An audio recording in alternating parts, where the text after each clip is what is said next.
Hey there guys, it's your good old friendly the forum here. Currently sitting by the fire, getting ready to read this amazing story for you guys. And in the meantime, I'm gonna relax, grab a glass of scotch on the rocks, and let's get into the story. You wouldn't believe this story, but I thought I'd write it down, just for prosperity's sake. Growing up in a small Indian reservation, we hear stories, well, mostly just urban legends, to scare us kids into being good little boys and girls. I never believed any of them. Up until now, that is, I can't not believe them after my experience. So, my experience happened on a dark evening. I was walking from my parents' house to my house. It's only a 3-minute walk. Well, for me, anyways. Now, growing up, I had an intense fear of the dark, something I grew out of, but I still carry a big walking stick with me because of the wild dogs in the area. As I was walking home, I heard footsteps behind me. Which is weird. I know, no one was walking on the road I was on, so I stopped and turned, and just to be sure, I yelled, "Hey!" No response, so I turned around and continued on my way home. And then the damn footsteps started up again. So this time I got mad and turned around, thinking maybe it was a deer, and I could scream at it and scare it off. As I did this, I heard footsteps bolt towards me and then stop suddenly, then bolt again in the opposite direction until I couldn't hear anything again. Then I proceeded on my way home. At this point, I could see my house, but in the distance, I could still hear the sound of someone running in my direction. At this point, I was freaked out of my mind, and so I started to run towards my house. I didn't slow down, and I could hear the steps so close to me that it felt like they were a step away from me. In no time, I was up to the front of my house.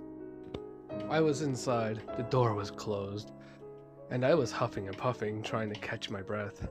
And a sound pierced over the sound of my own breathing and heartbeat. The sound of tapping on my wooden porch. It sounded like someone was walking frantically up and down my porch. Steps. I slowly walked over to the front window to see what's making a noise outside. At first, I couldn't see anything. Then the sound stopped. Then suddenly I heard a thwack up against the other side of my house. The sound made me jump for cover. I swear it was a gunshot. And then there it was again. This time, I was really startled. I crept up to the other window to see what it was. This time, I could see what it was clearly. What I saw left me speechless and terrified. There it was, kicking the side of my house repeatedly. There it was, the decomposing lower half of a woman. The legs were gray with small chunks of flesh missing, like something's been chewing on them, and every kick splattered more and more gore on the side of my house. And suddenly those grotesque things stopped and just stood there. I swear, if it had its other half, it would have been looking right at me. I wanted to yell at it. Get away from my place. But all I could muster was a faint little go away. Then suddenly, as fast as it all happened and this thing appeared, it was gone, and I sighed with relief. I took a deep breath. I locked all the doors in my house. I crawled into bed and just laid there till the next morning. That morning I went over to my uncle's place and we talked about my experience from the night before. He sounded scared and has a visual fear on his face.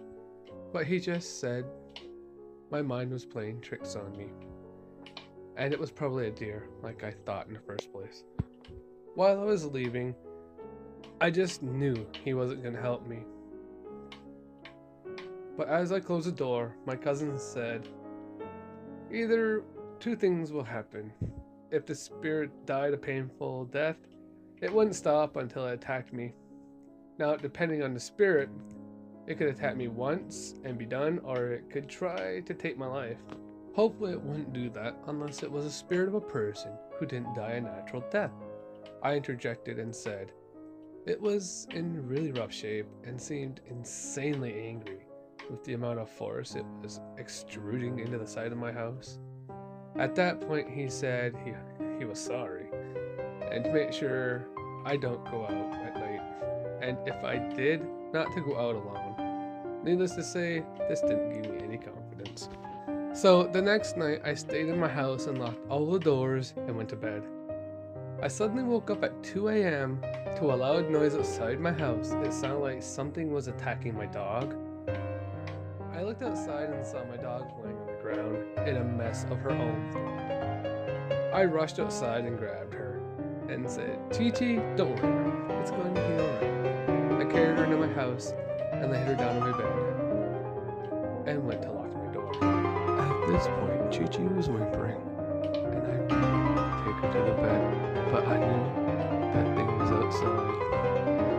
I don't have much to do while I wait for the morning to come, except to write this down here. I just heard a thud from my bedroom.